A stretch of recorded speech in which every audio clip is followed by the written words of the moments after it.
Ito ang sasakyang nahulog sa bangin at bigla na lang nawala.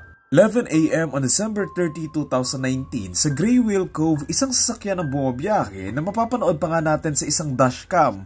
Ang lugar na to ay may mga kalsadang palikuliko at kilala sila sa mga gandang view sa tabi lang ng mga kalsada nila. Normal na araw lang to para doon sa may-ari ng dashcam footage na nagdadrive, pero maya-maya lang, magugulat at matatakot siya sa makikita niya. Ito ay matapos siyang may makitang sasakyan na dire-diretsyong dumaan sa harapan niya. At itong sasakyan na to ay nagdire-diretso pa hindi lang sa may barricade kundi papunta at patalon sa isang napakalalim na bangin papunta sa dagat. Sobrang gulat ng driver sa nakita niya, napahinto pa nga siya at maririnig pa nga natin yung pagkagulat niya. Dito nga siya mag-aalala doon sa may driver at sakay nito kaya tumawag siya agad ng mga pulis at rescue na nagdatingan naman agad. Pero dito sila mas magtataka at matatakot.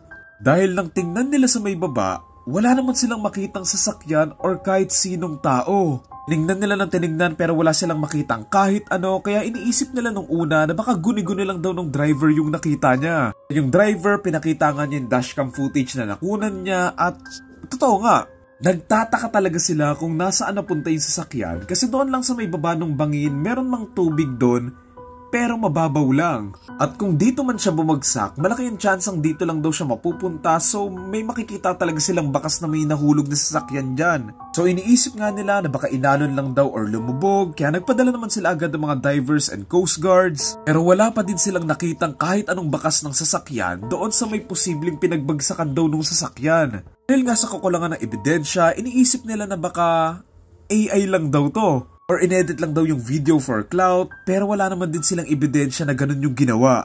Sa video, ang nakuha lang nilang impormasyon ay yung sasakyan na yon ay isang green Lexus SUV pero wala ding pinatunguhan yung lead na to.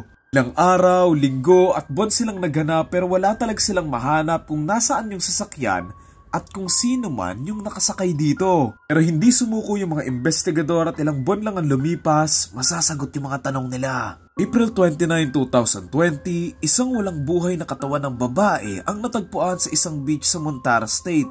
May natagpuan silang lisensya sa kanya at kilala siya bilang si Tracy Ivory Sinclair, 52 years old na taga San Francisco.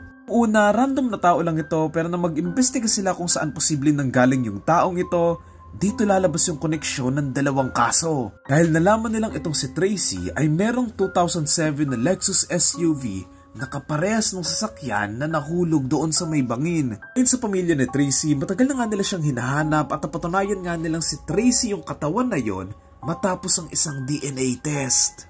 Lungkot man pero masaya naman din yung pamilya na nahanap nila na si Tracy. Mga pulis naman, nalatas man nila kung sino yung nagmamayari ng sasakyan, ang hindi nila malaman ay kung ano yung nangyari sa mga oras na yon. Aksidente lang ba to?